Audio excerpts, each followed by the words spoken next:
네, AI가 경제의 주인을 바꾸고 있습니다. 이번 CES 2025에서 다시 한번 확인했는데요.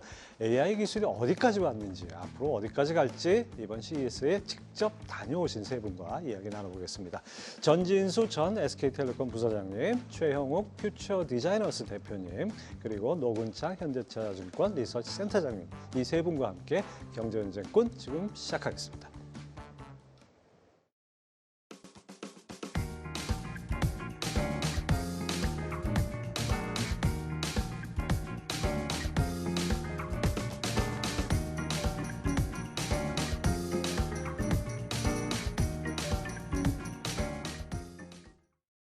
네, 세 분 어서 오십시오. 네. 네, 안녕하세요. 뭐 세 분이 오시니까 약간 혁신의 이게 분위기가 느껴지는 것 같습니다. 갓 다녀오신 분들이니까. 더군다나 우리 최영욱 대표님 옷차림 딱 보고서 저는 젠스랑이 오신 줄 알았어요. 네, 영광입니다. 젠스랑이 되고 싶습니다. 예, 이번에 아주 라스베가스에서 열린 CES 2025 다녀오신 분들인데 세 분 모두 AI에 관한 코멘트로 한마디씩 해주셨는데요. 먼저 전진수 부사장님, 모든 곳에 AI가 있었다. 어떤 의미입니까? 옛날에는 이제 그 CES에 갔을 때 거기 있는 뭐 기기들이나 뭐 로봇이나 이런 것들이 AI가 어떤 거는 있고 어떤 가전기기에는 연결만 돼 있고 이런 예. 식으로 각각 기능에 충실했는데 이번에는 모든 기계들이 다 AI를 온 디바이스든 클라우드 베이스든 다 가지고 있었기 때문에 오히려 AI가 없는 디바이스를 찾아보기가 어려울 정도였습니다. AI가 없는 디바이스는 뭐 20세기 디바이스라 이렇게 표현해도 될 것 같네요. 네, 맞습니다. 네, 그 정도로 변하고 있다.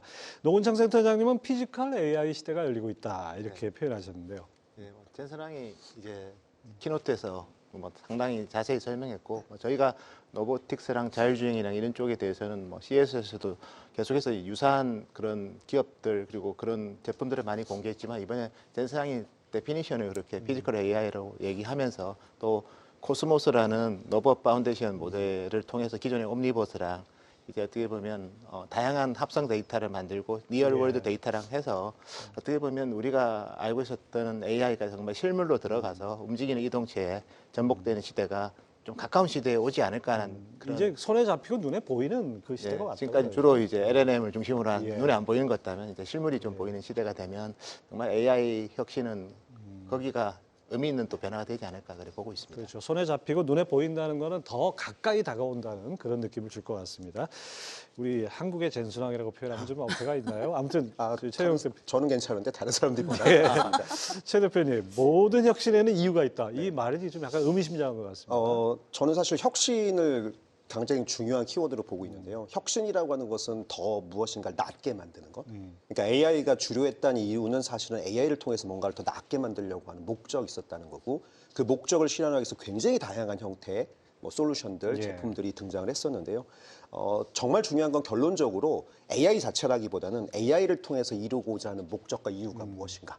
그래서 역설적으로 이렇게 이유를 가진 수많은 혁신들이 CES에 존재하면서 반대적으로는 또 어떤 게 있었냐면 결국은 그런 목적과 이유가 없는 것들은 혁신을 못하고 있더라. 그렇죠. 네, 이걸 굉장히 많이 목도했던 시간이었습니다. 뚜렷한 지향점이 있어야지 그것이 바로 혁신으로 이어질 수 있다 이런 말씀이죠. 이번에 전체 규모는 어느 정도 됐습니까? 이번에 그 총 참관객이 한 14만 1,000명 정도라고 지금 주최 측에서 얘기를 하고 있고요. 그리고 작년 대비해서 많이 늘은 거죠. 작년에 한 13만 5천 명. 예. 그리고 전시 기업도 작년에는 한 4,300여 개에서 올해는 한 4,500여 개로 조금 늘었고 그래서 작년 대비 양적으로 분명히 늘었던 행사고요. 아마 제가 느끼기에는 양뿐만이 아니라 질적으로도 굉장히 많은 변화가 있었던 행사라고. 우리나라 비중이 한 10% 이상 되죠? 작년 참관객이 그 13만 5천 명 중에 한 15,000명이 한국 사람이었거든요. 10% 약간 넘는. 10%가 넘었죠. 근데 올해도 한국 스타트업 수라던가 기업의 참가 수라던가를 좀 유추해 볼 때 작년 수준 이상이 되지 않을까 예상해 봅니다. 그렇습니다. 아무튼 해마다 이 CES가 점점 더 위상이 높아지고 전 세계 이목이 집중된다 이렇게 표현할 수 있을 것 같습니다. 자, 작년 CES 주제가 All Together, All One. 혁신 기술을 통해 인류 문제 해결이라는 지향점을 제시했는데요. 전 부사장님, 그런 방향으로 좀 발전해 왔다고 보십니까? 네, 아무래도 이제 작년에 얘기했던 거 대비 올해는 문제를 실제로 AI를 통해서 풀어내자라는 이야기가 좀 더 와닿았던 것 같고요. 작년에 뭐 AI가 빅 화두로 돼서 예. 다들 AI로 가야 된다에 포커스를 했다고 하면은 올해는 그 AI가 직접 버티컬 영역과 프로덕트에 적용이 됐기 때문에 아 이게 AI가 그냥 오는 게 아니라 이미 우리의 일상으로 다 들어와 버렸구나라는 생각이 들었고 또 다이브인이라 하는 거는 이제 다가오는 새로운 미래의 기술을 더 이상 멀리 있는 걸로 생각하지 않고 우리가 그 안으로 깊게 들어가서 일상 속에서 그걸 소화해내자.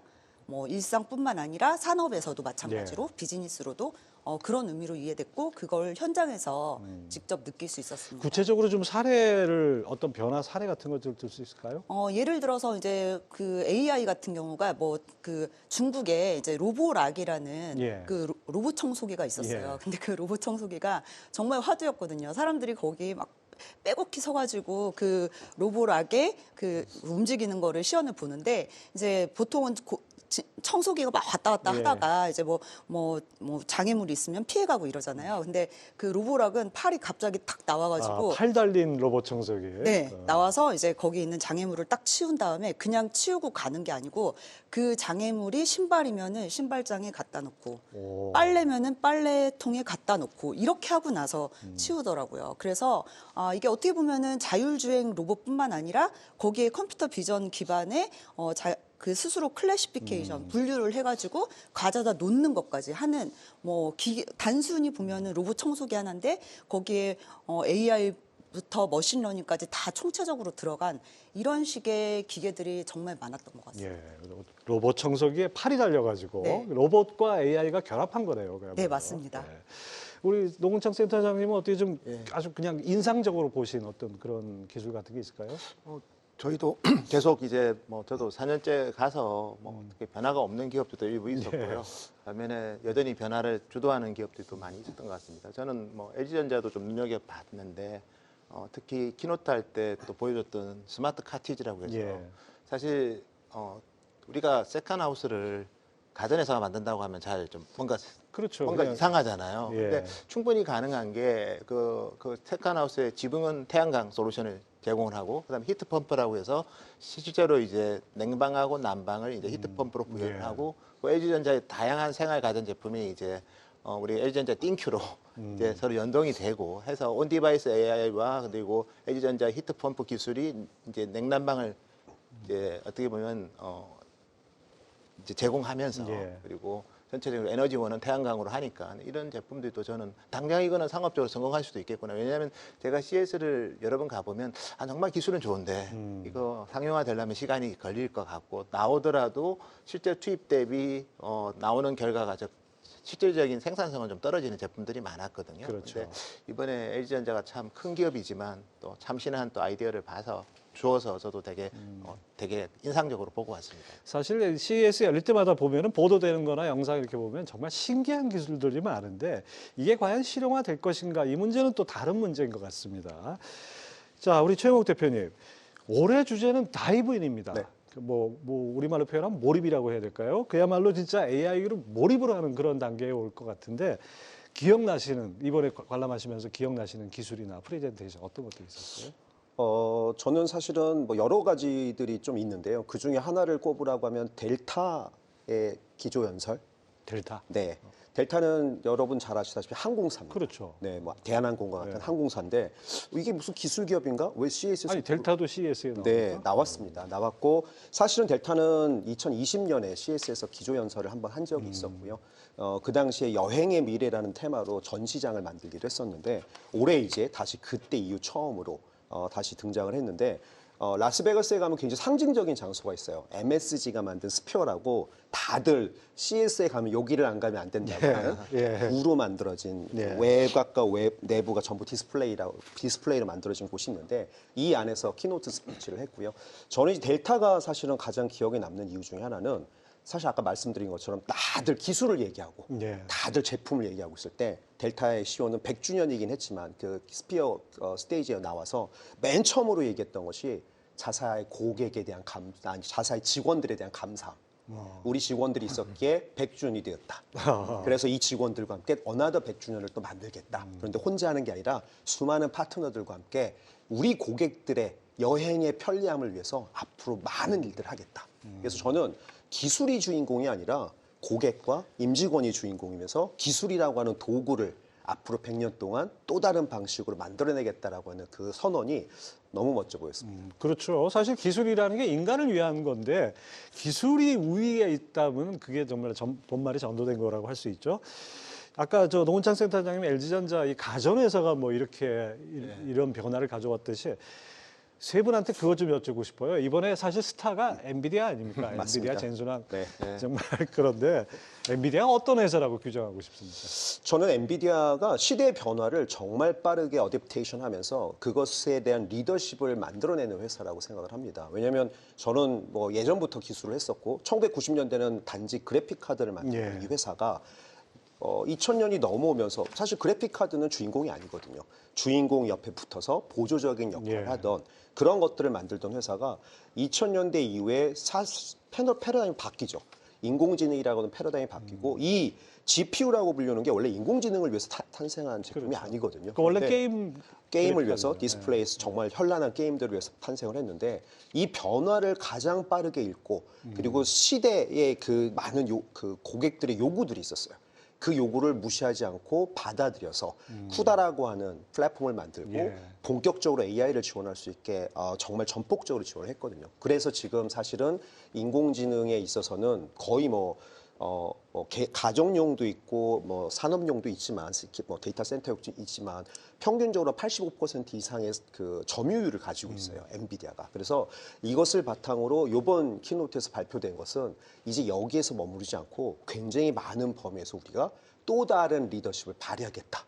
그래서 너네가 다 해먹을 거냐 이런 느낌을 사실 받았는데 저는 사실은 젠슨 왕의 키노트를 보면서 이번 CES의 주인공이 정말 젠슨 황이구나라고 느낄 다 정도로 여기서도 그렇게 느낄 정도로 저렇게 기술을 잘 이해하고 시장을 잘 이해하고 저렇게 자신감 있게 미래를 얘기할 수 있을까? 저는 너무너무 멋졌고요. 사실 또 부럽기도 했습니다. 예. 전 부사장님은 어떻게 보셨습니까, 엔비디아?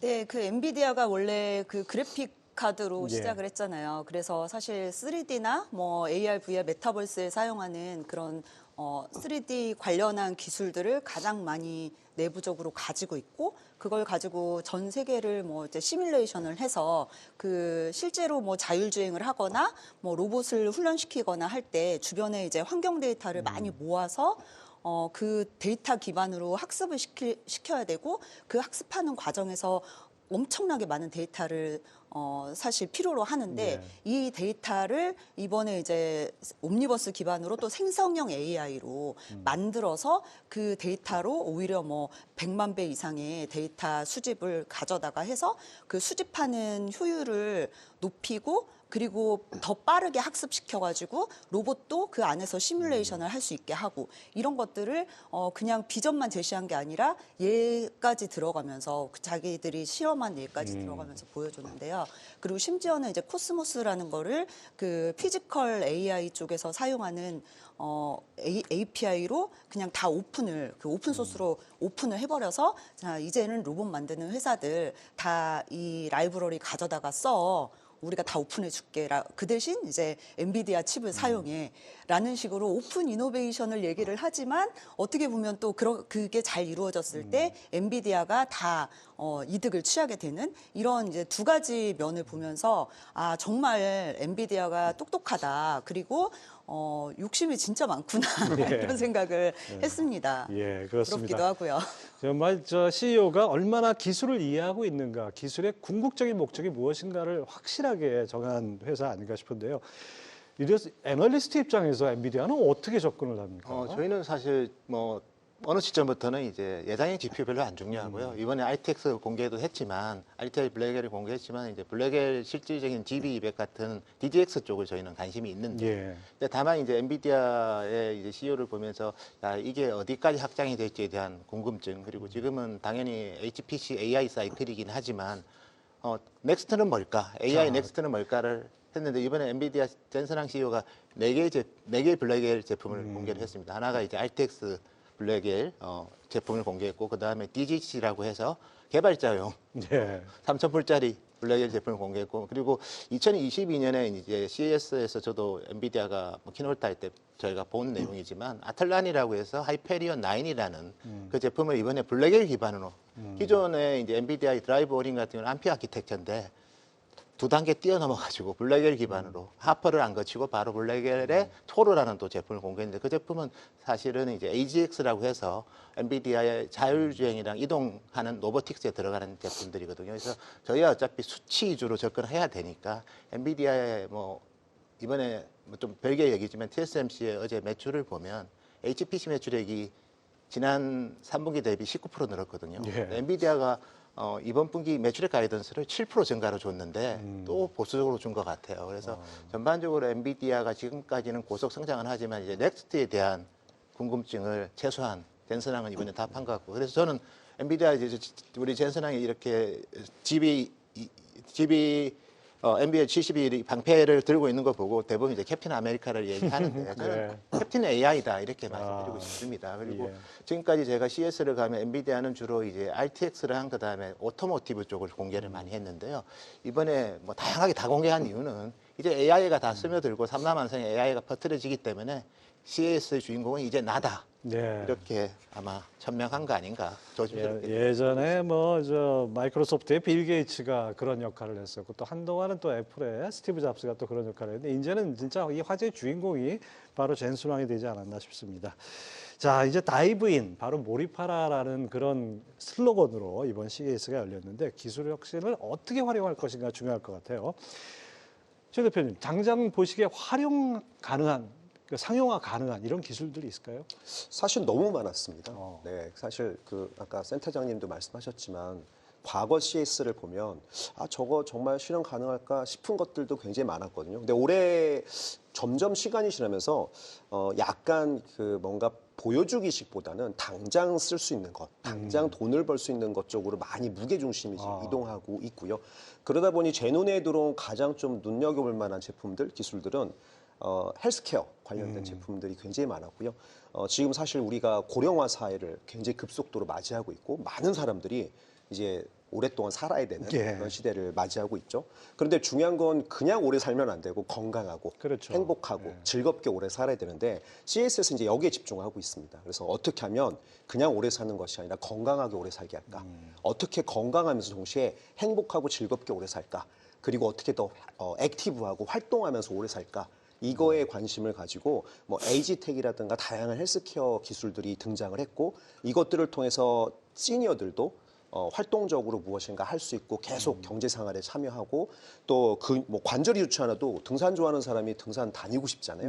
그래서 예를 들자면 엑소스켈리톤 같은 디바이스들이 예전 같아서는 뭐 군사용이라든가 산업용으로만 주로 등장을 했다고 하면 최근 몇 년 사이에 이것들이 이제 개인용으로 그냥 일상에서 쓸 수 있는. 일상에서 쓸 수 있게 등장해서 뭐 가볍게 생긴 요거를 갖고 다니면서 한번 딱 착용을 하면 2시간 뭐 3시간 등산도 뭐 신경통 뭐 류마티스 관절염이 있는 할아버지도 요거 딱 차면 북한산 올라갔다 내려오고 뭐 매일매일 뭐 산책할 수 있고 뭐 이런 것들은 뭐 비일비재하게 많이 나왔고요. 그리고 과거 대비 더 편리해지는 뭐 링이라든가 그러니까 뭔가 내 건강을 항상 리얼타임으로 체크하고 내가 무슨 문제가 있을 때 늘 즉시적으로 뭔가 치료를 받거나 뭔가 대응을 하기 위해서 요새 이제 뭐 웨어러블 더하기 뭐 링 같은 것들이 굉장히 활성화가 돼서 링은 뭐 2시간만 충전하면 일주일 동안 내가 끼고 뭐 잠자는 뭐 잠의 퀄리티라든가 뭐 산소 포화도 맥박 등등을 실시간으로 추적을 해서 내 건강을 관리할 수 있는 뭐 이런 수많은 디바이스들이 나와서 아 이것들이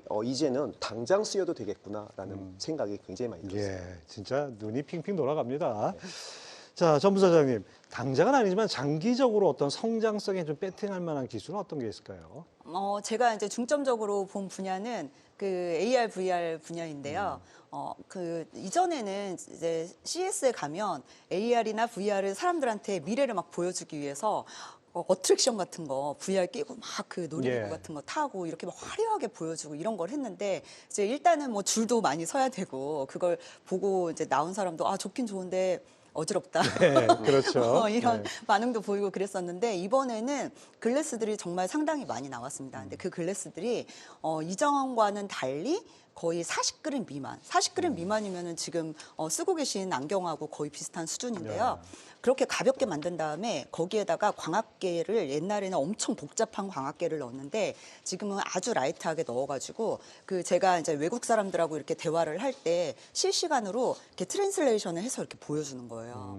그러면은 사실 제가 그냥 어디 이렇게 여행을 다니거나 전시장을 돌아다니거나 할 때 40여 개 이상의 얘기를 이렇게 실시간으로 통역을 해주니까 안경 쓰고 다니기에 괜찮은 거예요. 무겁지도 않고. 그래서 이전에 AR, VR이 뭔가 몰입감 있고 그걸 통해서 멋있는 세상을 보여줘라고 했다면 이번에는 AR, VR을 아주 그냥 그 실용성 있게 편리하게 일상에서 쓸 수 있는 형태로 보여줬는데 사실 완성도는 좀 낮았어요. 잘 동작하지도 않고 퀄리티도 좀 낮고 그래서 이게 이제 지금은 이 수준이지만 충분히 가능성을 보여줬다고 생각하고 몇 년 지나면은 일상에서도 가벼운데 칼라로 아주 고화질 컨텐츠를 내가 돌아다니면서 볼 수 있는 지나가면은 내비게이터도 보여주고 뭐 맛집이 있으면 추천도 해주고 쿠폰도 보여주고 이런 시나리오가 가능해지겠다라는 예. 거를 정말 몸소 느낄 수 있었어요. 여러 예전에 그 구글 글라스가 했다가 접고 막 그랬는데 이제는 진짜 우리가 네. 그런 걸 접할 수 있는 시대가 오는 것 같습니다. 네, 맞습니다. 자, 노은창 센터장님, 이번 그 앞서 피지컬 AI도 언급해 주셨는데 사실 AI가 로봇과 만나면서 그 시너지가 어마어마할 것 같아요. 그 맞습니다. 앞으로 예. 이 로봇 기술의 미래는 어떨지 이것도 궁금합니다. 예, 저희도 사실 이제 GS에서 2022년에 이제 아메카라고 이제 영국 계산대 이제 휴머노이드 로봇을 되게 예. 뭐 사람처럼 구현을 했는데 사실 홍보용 말고는 실생활에 크게 도움은 안 네. 될 것 같고 그리고 뭐 최근에 이제 CS 작년 같은 경우에는 특히 현대차도 있고 그래서 더 그럴 수도 있지만 이제 배달 로봇이 많았는데 이번에는 예. 생각보다 좀 적은 것 같고요. 오히려 휴머노이드 로봇이 많은 것 같아요. 배달 로봇 중심에서 휴머노이드 로봇으로 갔는데 다만 이게 홍보, 가시 뭐 이런 거는 좋은데 실생활에 사람을 대체하는 로보틱스 기업은 대표적인 기업이 뭐 우리가 보면 테슬라의 옵티머스 그리고 피겨 AI 회사인데 그 회사들은 안 왔더라고요. 예. 그렇지만 어쨌든 휴머노이드가 많아진 거는 분명한 것 같고 그다음에 로봇손 회사들도 좀 있더라고요. 로봇손이라고 해서 뭐 대표적인 기업은 영국의 이제 세도 로보틱스인데 거기는 안 왔지만 유사한 또 로봇손 회사들이 저희 현대차 그룹 또 오픈 이노베이션에서도 하나 와 있고요. 그래서 예. 되게 좀 그런 부분들이 눈여겼고 어쨌든 저는 결국은 뭐 배달 로봇은 당연히 뭐 사람의 노동력을 대체하지만 마켓 사이즈가 좀 적은 것 같고 결국은 이제 하우스홀드에 아니면 공장에 사람의 노동을 대체하는 그 정도의 완성되어 있는 로봇이 나오려면 제가 봤을 때는 우리 엔비디아가 얘기하는 저 코스모스 플랫폼에서 수없이 많은 데이터 세트를 가지고 연습을 해야 되거든요. 실제 데이터와 가상의 합성 데이터를 통해서 실수를 줄여줄 때 우리가 실생활에서 로봇이 좀 더 사람의 노동력을 대체할 수 있는데 젠슨항이 저는 오히려 이번에 로보틱스에 있어서 제일 중심인 분 아니었나 그렇게 보십니다. 예, 그렇습니다. 자, 최영욱 대표님, 그 자율주행과 AI 통합 이거는 어떻게 CES에서 보여줬습니까? 실질적으로 자율주행이라고 하는 화두가 굉장히 CES에서 떠오르는 것도 엔비디아랑 사실 관련이 있거든요. 다 모든 게 다 엔비디아로 통하는군요. 네, 그러니까 8년 전에 젠슨 황이 CES에서 우리가 AI를 앞으로 지향하고 AI를 위해서 많은 것들을 만드는 회사가 되겠다 선언을 했을 때 그때도 사실 이제 아우디와 함께 그 자율주행이라는 예. 플랫폼에 대해서 많이 발전을 이제 연구를 하고 발전시키겠다라고 선언을 했었는데요.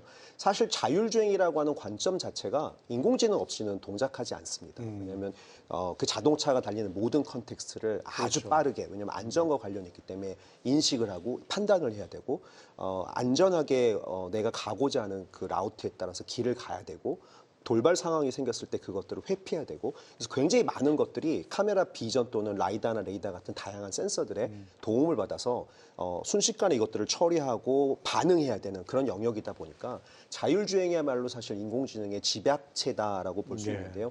지금 올해 CES 같은 경우는 그러니까 그 이전에 뭐 웨스트홀이 확장되면서 지금 웨스트홀에는 300개가 넘는 그 모빌리티 기업들이 자리를 차지하고 있고 그것만으로도 부족해서 이제 놀스홀의 비이클 테크라고 하는 예. 이름으로 또 수십여 개 기업들이 함께 거기 있었습니다. 그 얘기는 결국 무슨 얘기냐면 CS에서의 모빌리티 또는 자율주행이 차지하는 비중이 굉장히 크다라는 의미이고 이것들의 근간에 이제 인공지능이 존재하는 것이죠. 예. 그래서 작년까지는 이런 인공지능의 역할이 자율주행에서 굉장히 중요하고 젠슨 왕도 이제 이 자율주행이나 AI 관점에서 우리의 경쟁자는 테슬라밖에 없다.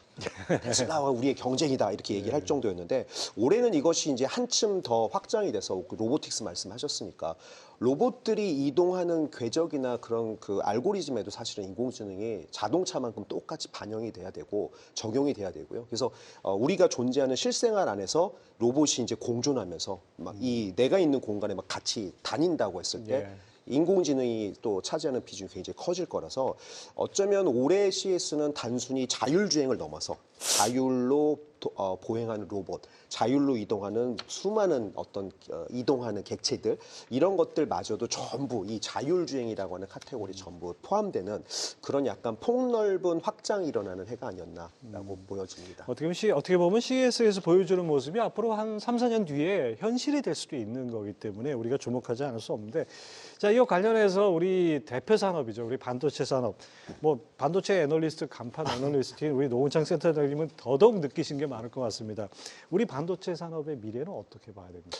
저는 당연히 AI랑 자율주행 쪽에 저희가 더 많은 초점을 맞춰서 최적의 메모리 솔루션이든 아니면 또 로직 쪽으로도 좀 많이 우리가 발전을 해야 되지만 어쨌든 지금 AI 서버와 그리고 로보틱스 그리고 자율주행 쪽으로 우리 반도체 산업이 과거에 PC하고 스마트폰은 이제는 뭐 성숙기의 중심에 있기 때문에 그쪽에서는 저희가 봤을 때는 현상 유지도 좀 쉽지 않을 예. 것 같은데 결국 이제 하이닉스가 이제 그걸 보여줬기 때문에 이번에 SK 간에 가보면 SKT의 데이터 센터가 있습니다. 예. 거기에 뭐 하이닉스의 16단 HBM3E도 있었고 그다음에 사피온과 리벨리온이 합병을 했는데 리벨리온 CEO가 또 가속기를 또 아톰 카드를 또 그 SKT의 데이터 센터 간에 앞에 있었거든요. 결국 그게 우리 반도체 산업의 지금도 예. 제일 큰 핵심 캐시 카우지만 향후에도 중요하고 그리고 중요한 거는 이제 로보틱스랑 자율주행에 지금은 뭐 주로 이제 로파워 DDR 이런 기존의 우리 컨벤셔널 디램이 들어가지만 향후에는 이제 모바일 HBM이 또 들어갈 수도 있거든요. 그런 시장에 대해서 좀 선제적으로 준비를 해야 되지 않을까 하는 거를 좀 많이 느껴보고 왔습니다.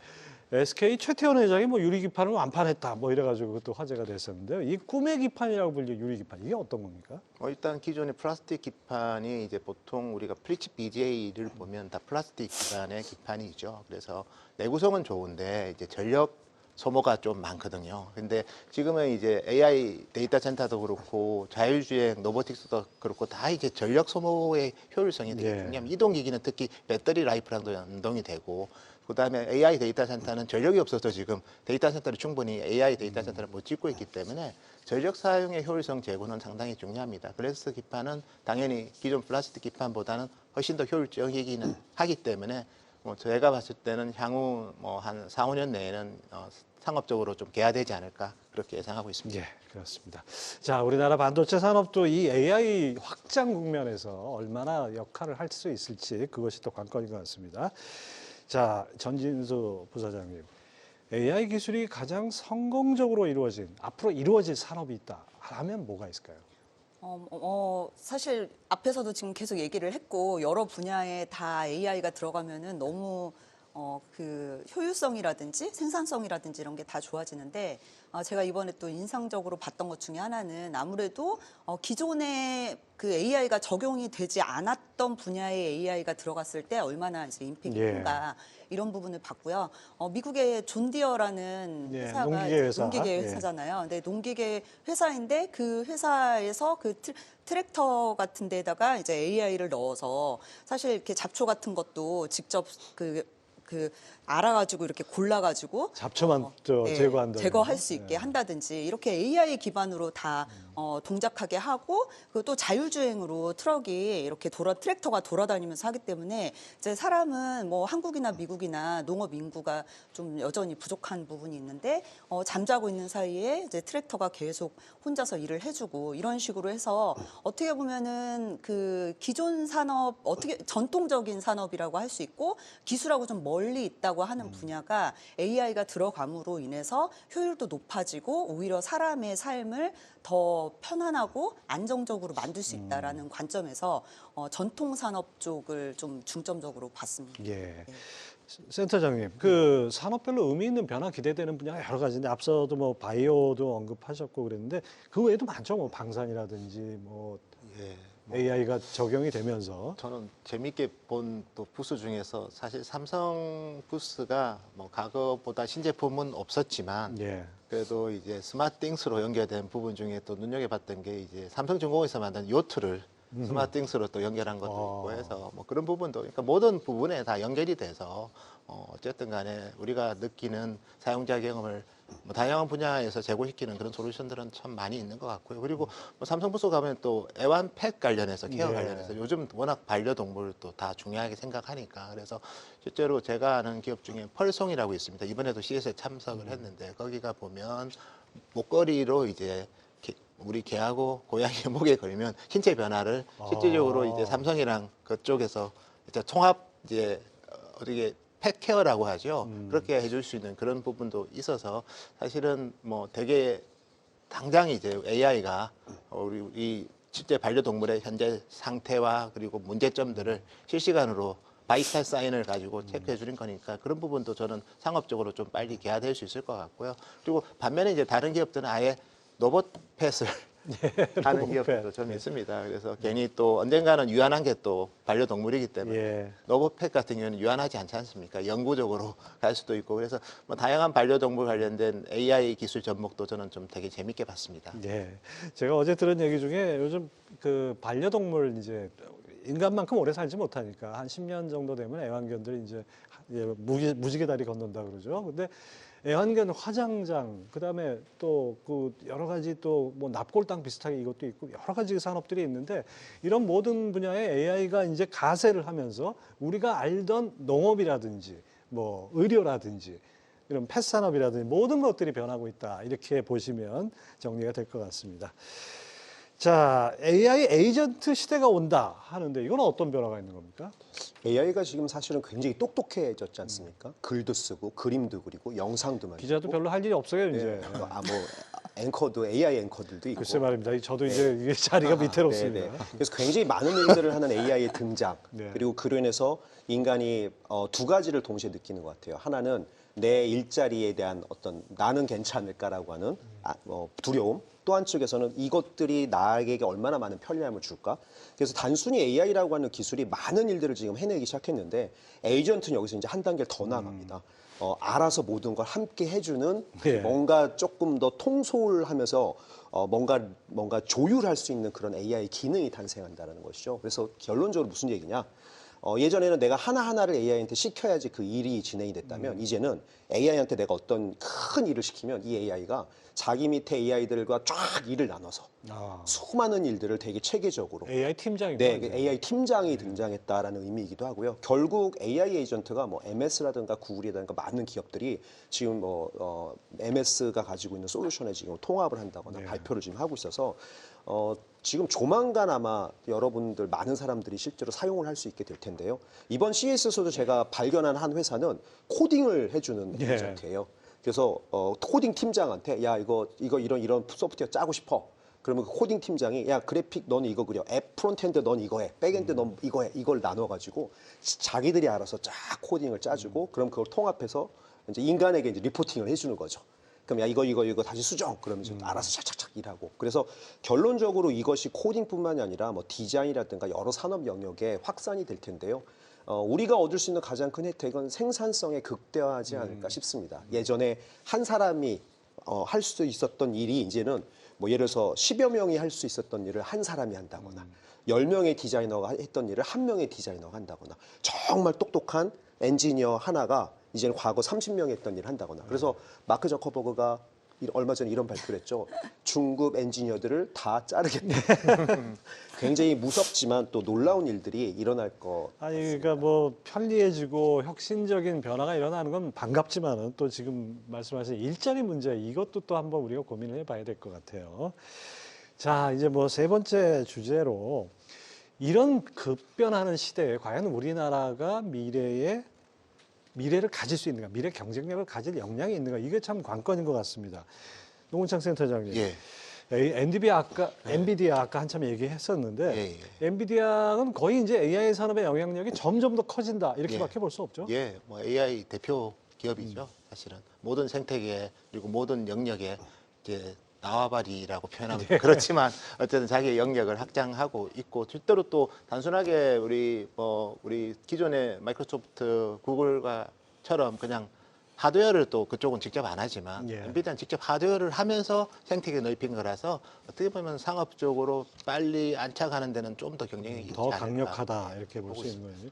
그러니까 결국 이제 우리나라 뭐 삼성전자나 SK 하이닉스는 엔비디아의 HBM을 얼마나 납품하느냐 이게 관건이 돼 버렸잖아요. 예, 너무 중요합니다. 예. 우리가 이거를 좀 캐치업하기는 힘들고 사실 얼마나 그거를 또 우리가 독점하느냐 이것도 중요할 것 같은데요.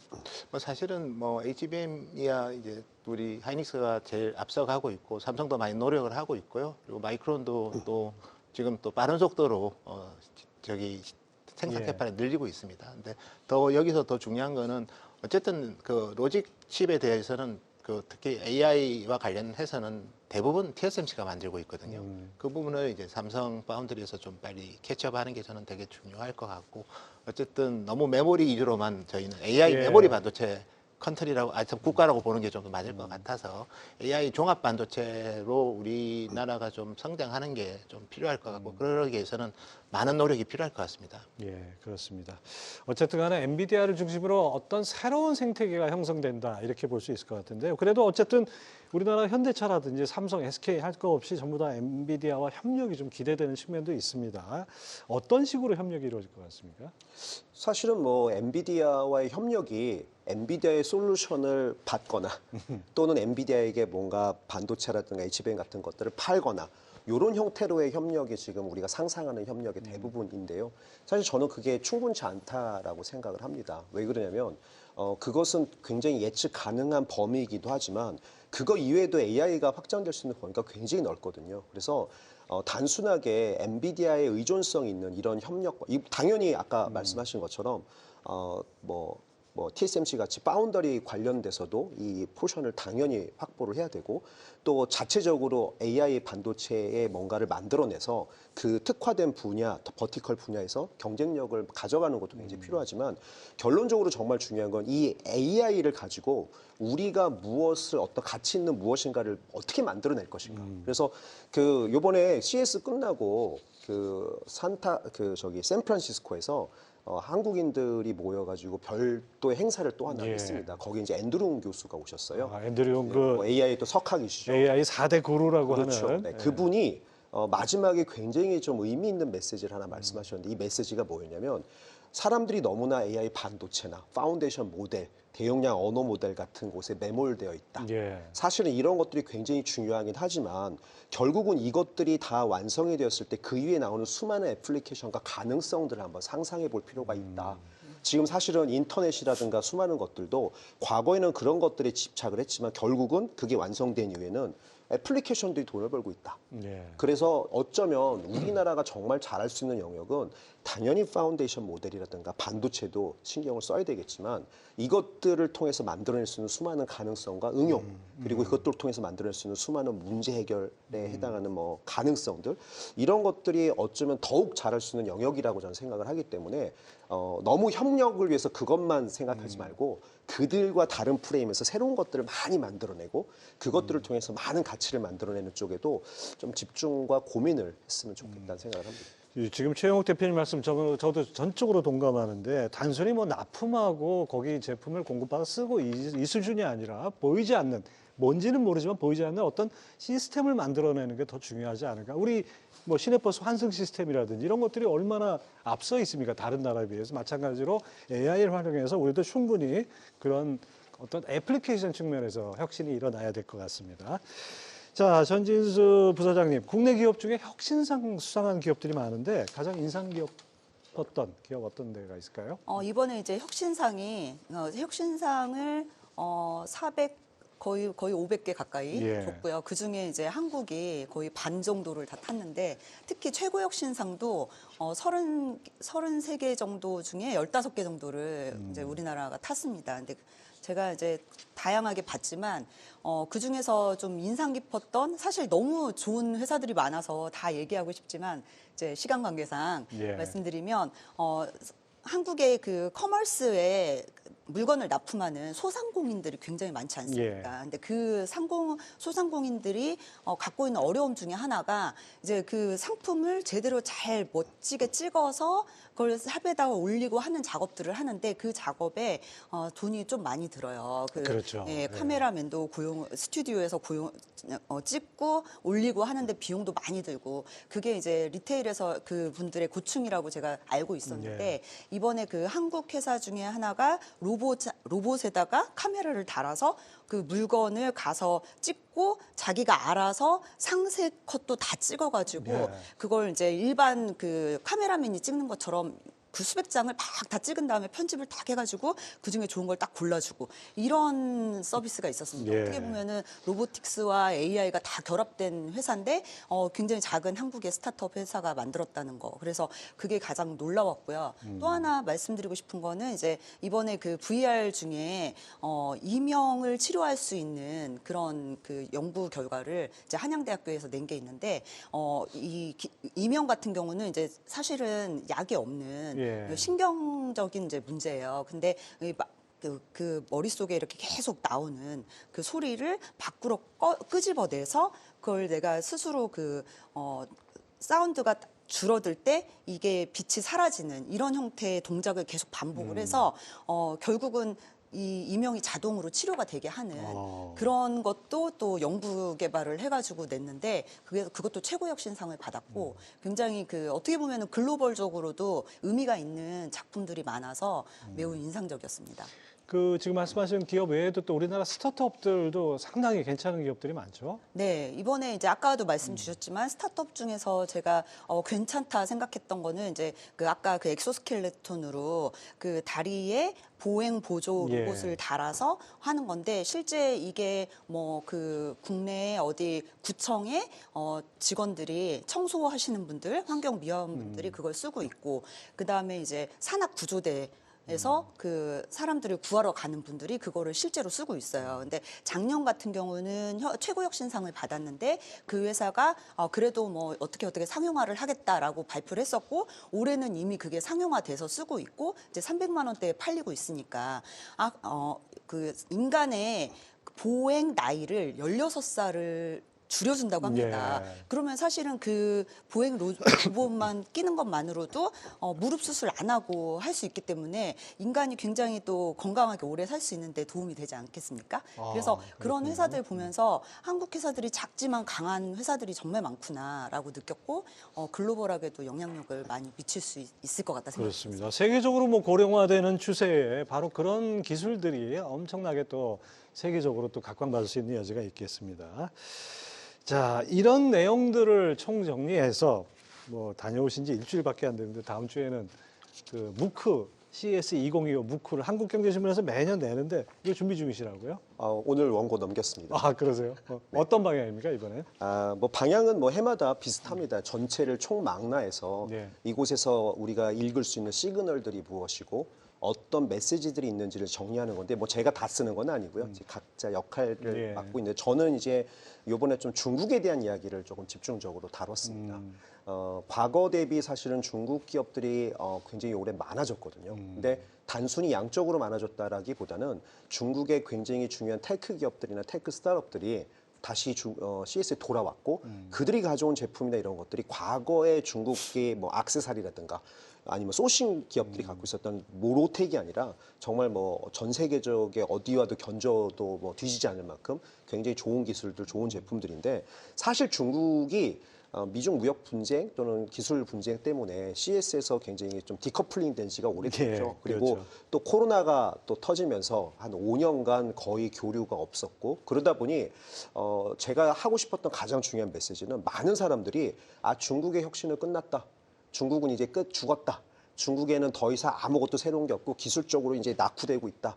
이런 인식을 가지고 있어요. 그게 오해였다는 얘기죠. 그게 사실 오해죠. 왜냐하면 눈에 보이지 않았을 뿐 중국에서는 여전히 혁신이 진행 중이었고 이들의 혁신은 굉장히 저돌적이고 당돌하고 또 굉장히 뭐 실패를 두려워하지 않습니다. 그래서 혁신들이 지금 다시 CES 무대에 돌아오고 있어요. 그래서 우리가 이것들을 올바로 직시하고 어떻게 준비하고 대응해야 될까라는 어떤 좀 메시지를 전달하고 싶었습니다. 전 부사장님은 원고 다 쓰셨습니까? 네, 저도 잘 써서 넘겼습니다. 어떤 분야?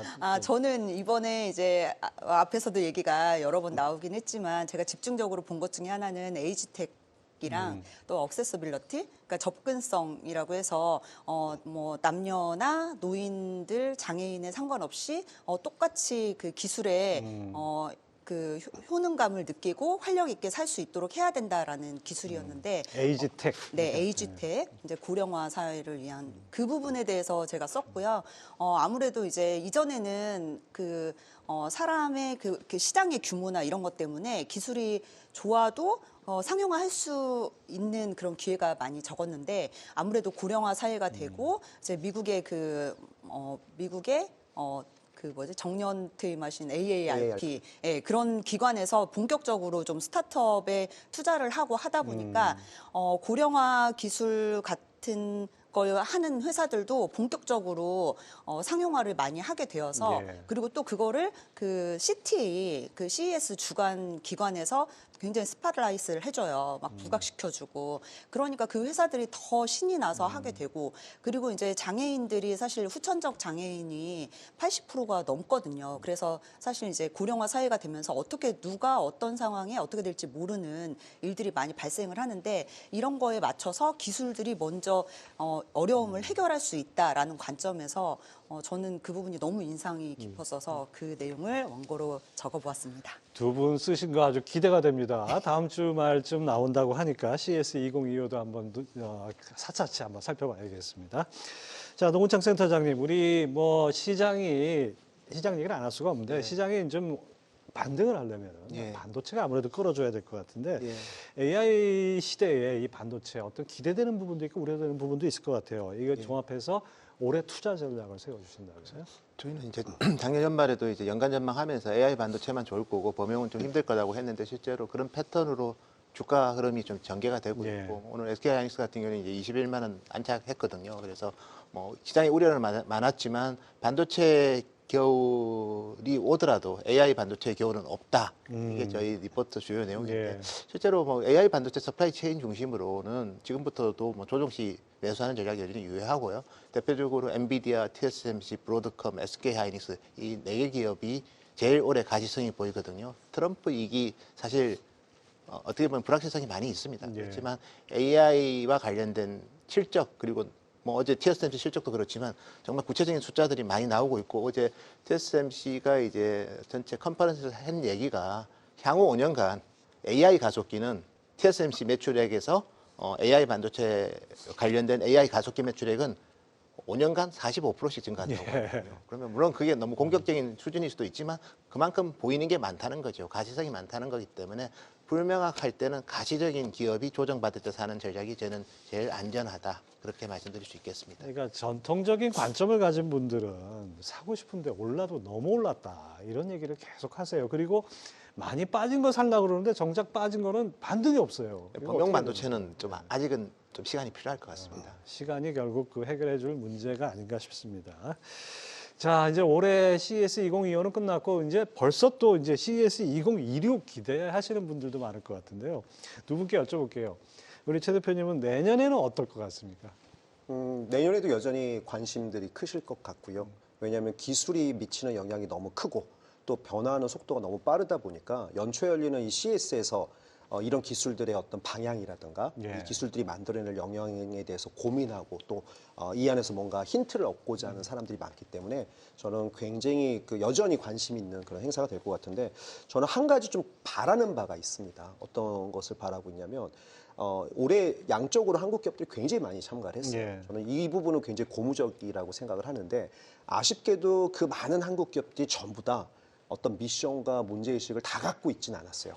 제가 서두에서 모든 혁신에는 이유가 있다라고 예. 말씀을 드렸듯이 우리가 원하는 어떤 만들고자 하는 혁신의 목적과 이유가 명확하게 있었으면 좋겠고 이 미션을 위해서 기술들이 활용이 되었으면 좋겠는데 지금 뭐 삼성전자를 비롯해서 많은 대기업들 또는 스타트업들이 이런 미션과 이런 어떤 기술을 가지고 만들어내고자 하는 영향력에 대해서 심각하게 무엇인가를 선언하거나 정의하지 않고 그냥 과거 해왔던 대로 그것들을 가지고 이렇게 할 거야, 더 나아지게 할 거야라는 식으로 접근하는 경우들이 많거든요. 근데 엔비디아도 그렇고 뭐 다른 기업들도 마찬가지지만 그런 기업들은 명확한 미션이 있고요. 이 미션을 선언하고 그것을 해서 굉장히 빠르게 한 방향으로 달리고 있어서 저는 이제 우리나라 기업들도 그런 미션과 어떤 방향성 그리고 이런 어떤 목적을 명확하게 하면서 더 질적으로 또 발전하고 또 돋보이는 그런 2026년이 됐으면 네, 좋겠습니다. 그렇습니다. 뭐 스티브 잡스가 아이폰 혁명 일으킬 때 그 아이폰 그 조그만 기계에다 모든 기능을 갖다 그냥 때려 누르라고 해서